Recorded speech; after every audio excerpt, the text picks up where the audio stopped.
Hola amigos, ¿qué tal?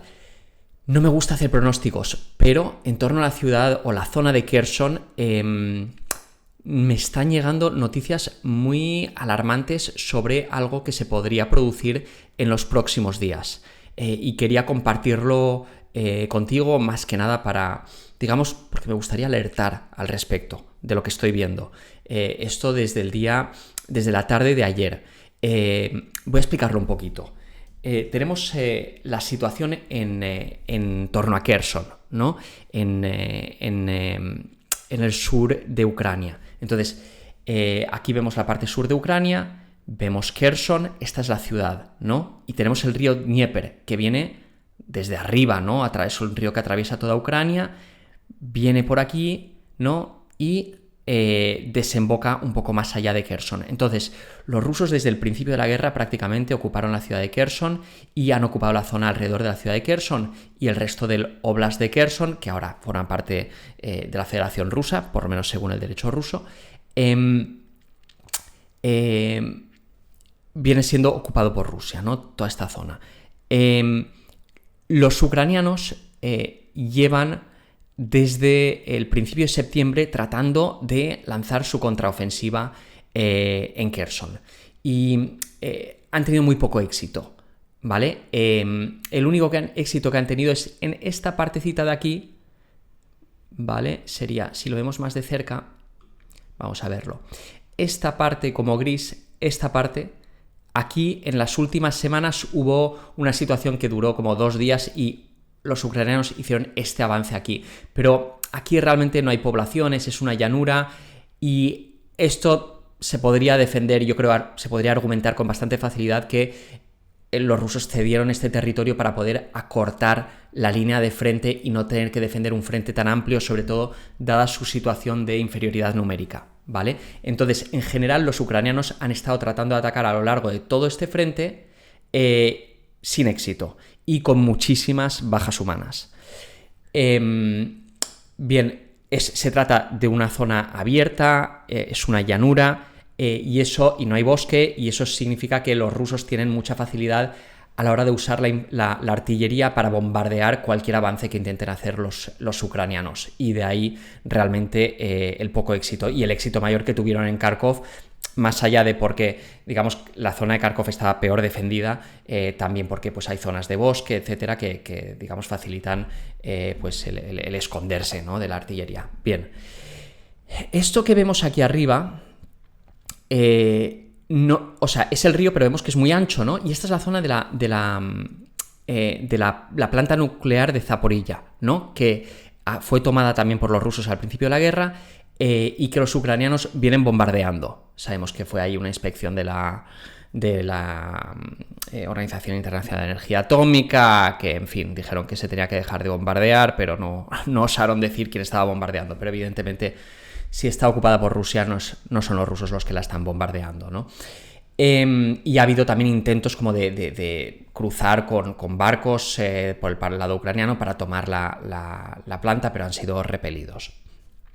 Entonces, ¿qué pasa? Que Kherson, la ciudad, está, como vemos, al otro lado del río, ¿vale? Entonces... a nivel de suministros, ¿no? O sea, esto plantea una dificultad muy grande para Rusia. Y es que pues solo están conectados con el otro lado por un par de puentes. El puente Antonov, que igual te suena, se ha hablado bastante, es un puente que está prácticamente destruido y solo se puede utilizar, creo que, digamos, se puede utilizar muy parcialmente, ¿vale? Y principalmente los cruces del río se hacen con barcazas. Y después existe otro punto donde se puede cruzar, que también ha sido bombardeado por los ucranianos, ¿no? O sea, los ucranianos tratan de destruir las líneas de comunicación rusas, es decir, este puente que hemos visto, y este aquí, que en realidad es una presa, y pasa una línea, en fin, ferroviaria, creo, por encima, y también ha estado tratando de destruir, digamos, la posibilidad por lo menos de usarlo por parte de los rusos. Ahora, es una presa, y es la presa que digamos que convierte en embalse enorme toda esta zona que veíamos en el mapa más amplio, ¿no? Todo esto, ¿no? Es un gran embalse que se controla desde esa presa, que es la presa de Nova Kakhovka o Jakova. Creo que he visto que lo decían, he leído algo en El País, lo llamaban Jakova, Nova Jakova. Pero bueno, en El País dicen que los ucranianos son ucranios. Bueno, da igual, esto es lo de menos. La cuestión es que ayer, siguiendo el canal que sigo para ver un canal que saca partes diarios de la situación de la guerra, mirando los mapas que publican los rusos, los mapas que publican se publican por el lado occidental, o las actualizaciones en los mapas, y también, digamos, los partes sobre muertos, bombardeos concretos, etcétera. Ese canal, que me parece bastante neutral, se llama Military Summary. Explicaba que en Rusia hay alarma porque se prevé que para lanzar una contraofensiva exitosa en Kherson, que recordemos hasta el momento los ucranianos llevan desde el principio de septiembre, no han logrado avances significativos en Kherson, siempre son repelidos y con un gran coste humano, pero sabemos que han amasado un ejército de 60.000 hombres, ¿no? Esos son 120 kilómetros de frente y realmente significa un ejército muy grande, ¿no? Muy superior numéricamente al ruso, aunque el ruso viene reforzándose ahora desde la movilización, ¿no? Entonces, ¿qué pasa con Kherson? Que por un lado es una ciudad, forma parte de Rusia. Sabemos, ¿no? No voy a entrar ahora en el tema de que se ha decretado ley marcial, de que hay una cierta evacuación de civiles, las razones por ello. Bueno, no voy a entrar en eso, ¿vale? O sea, desde luego que si en los planes rusos están, digamos, ahora que, digamos, ha subido el tempo o la forma de hacer la guerra de los rusos, ¿no? Con ataques sobre infraestructuras, etcétera, una forma mucho más robusta de librar la guerra, y la movilización, evidentemente, ¿no? Que presagia que las ambiciones rusas pues irían hacia esa cuestión de pues hacer llegar a Odessa de alguna manera y a Transnistria, ¿no? O sea, hacer una ofensiva en toda esa zona del sur de Ucrania que, ofensiva para la cual tener este control de Kherson supone tener una cabeza de puente, ¿no? O sea, si perdieran Kherson sería ya muy difícil tener esa ambición para Rusia, que me consta, creo que sí que tienen. Entonces, Rusia querrá mantener Kherson, ¿no? Y ha demostrado una clara voluntad, y sobre todo porque ya legalmente a día de hoy es territorio de la Federación Rusa, ¿no? Es decir, Rusia no está dispuesta a ceder ningún territorio que forme parte ya legalmente de Rusia. Legalmente para Rusia, claro está. Entonces, Ucrania quiere recuperar Kherson, la OTAN, el occidente colectivo, quiere recuperar Kherson. No han podido hasta ahora con el tipo de ofensiva que han llevado a cabo, han sido repelidos, siempre han tenido muchas pérdidas humanas, y esto lleva desde el principio de septiembre, esta ofensiva de Kherson. No pasa nada, y de hecho los rusos parecen estar bastante tranquilos. Eso decía, es el tipo de territorio, ¿no? A mí me sorprende en cierta medida porque es cierto que sus líneas de suministro pues están muy afectadas por la destrucción de los puentes, ¿no? Pero bueno, me imagino que siguen operando, por lo menos el de Nova Kakhovka hasta cierto punto, ¿no? ¿Qué pasa? Entonces, como os decía, ayer en el canal Military Summary hablaron de este plan del que se está hablando mucho en Rusia, que tendrían los ucranianos para hacer que esa ofensiva finalmente fuera exitosa. Y consiste en lo siguiente. Esto es un mapa que nos muestra la zona de Kherson si se destruye la presa.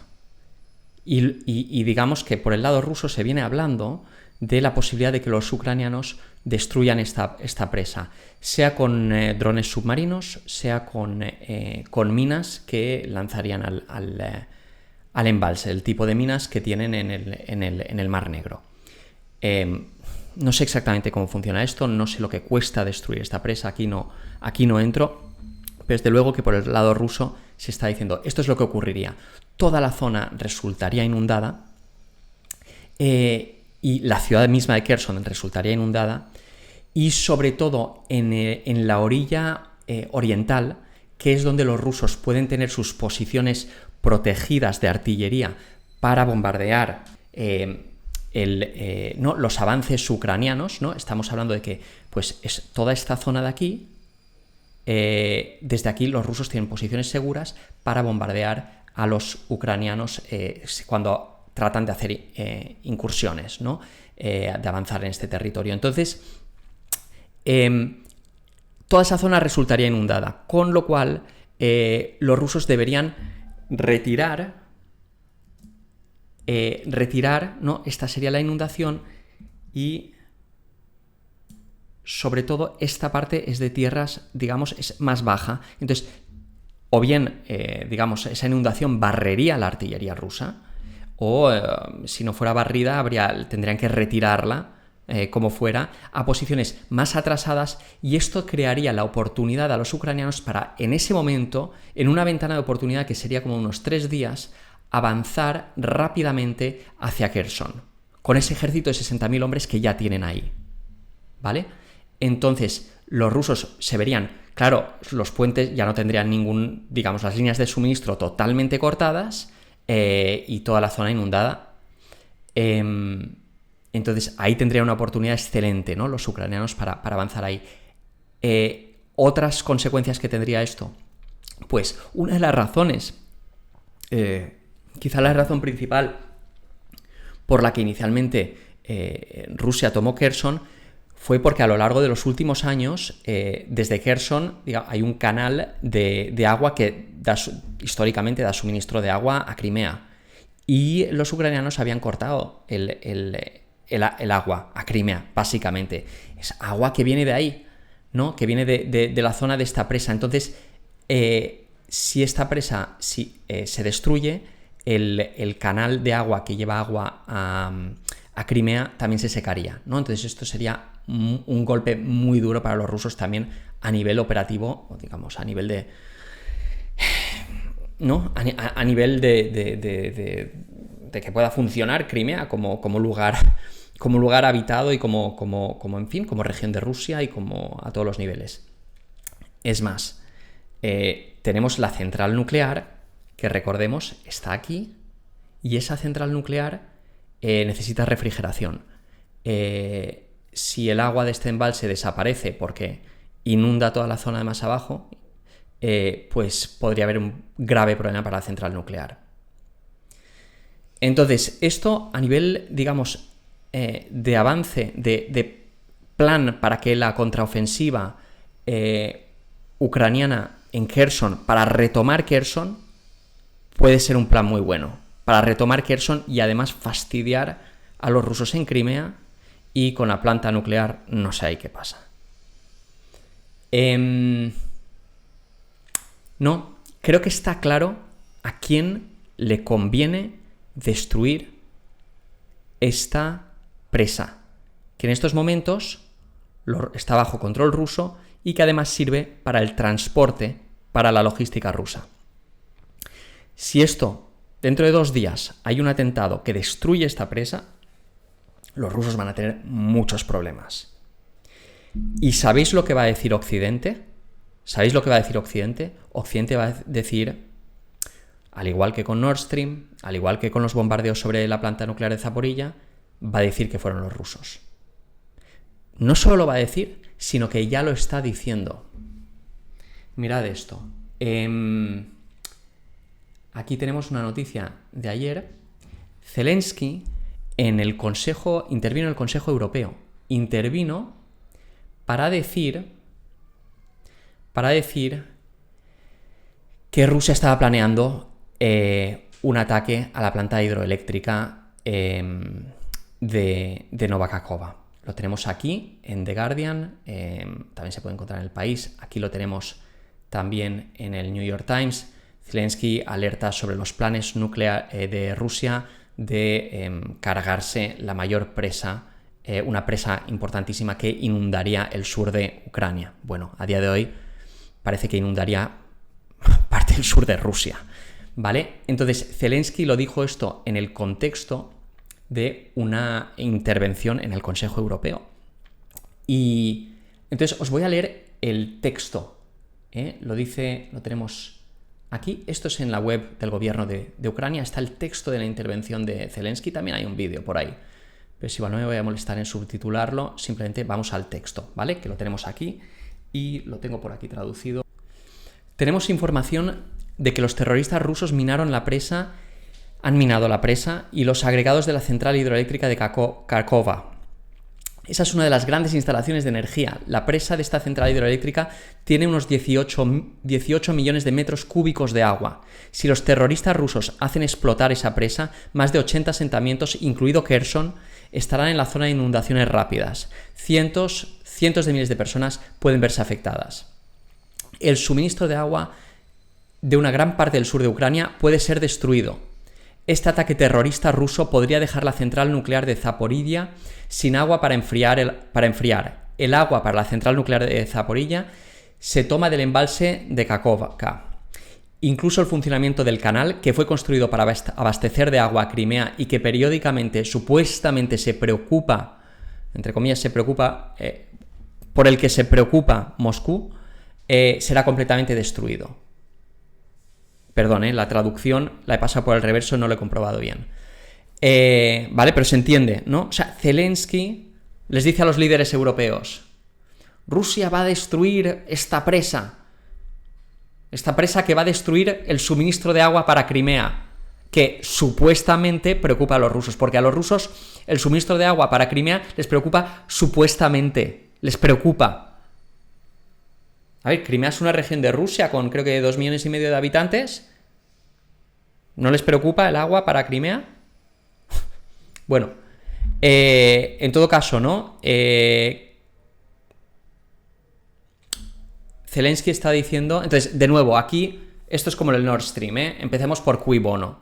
Empecemos por quién tiene un interés en hacer esto. Entonces, yo he visto por ahí ya como especulaciones occidentales.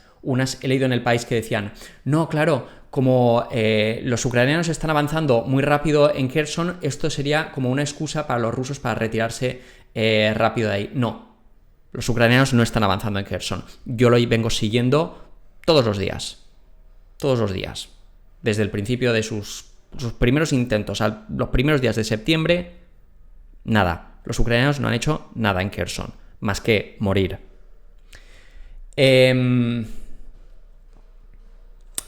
Pues a mí me preocupa mucho esto, ¿no? Porque esto además, el timing es muy interesante, ¿no? Porque se viene diciendo, ahora hay una ventana de oportunidad para Ucrania.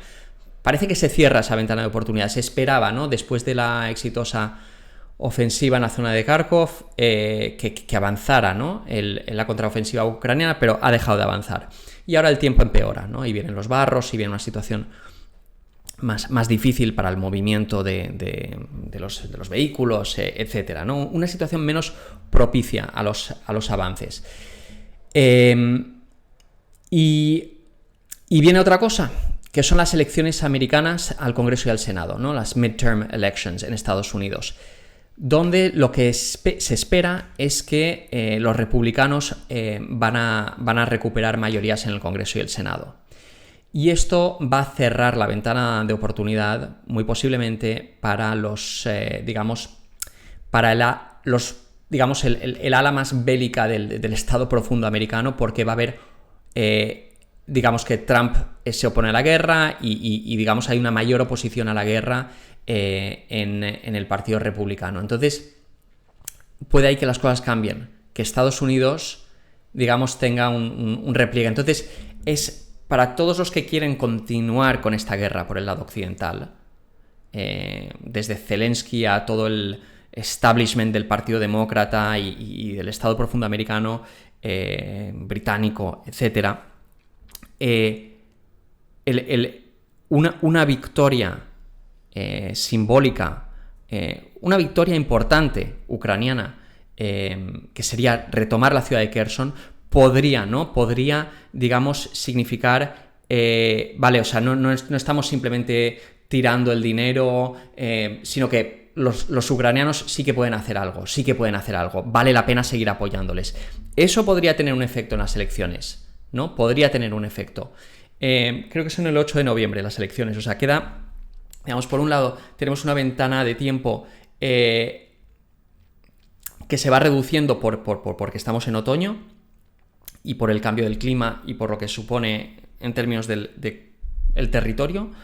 Y por otro lado, por esta cuestión de estas elecciones en Estados Unidos que podrían llevar a un cambio muy grande aquí. O sea, de hecho creo que la mayor esperanza. Hace unos años me hubiera sorprendido decir que la mayor esperanza para la paz en el mundo sería una victoria de los republicanos en el Congreso, en las elecciones para el Congreso y el Senado en Estados Unidos, pero parece que pueda ser así. Parece que pueda ser así.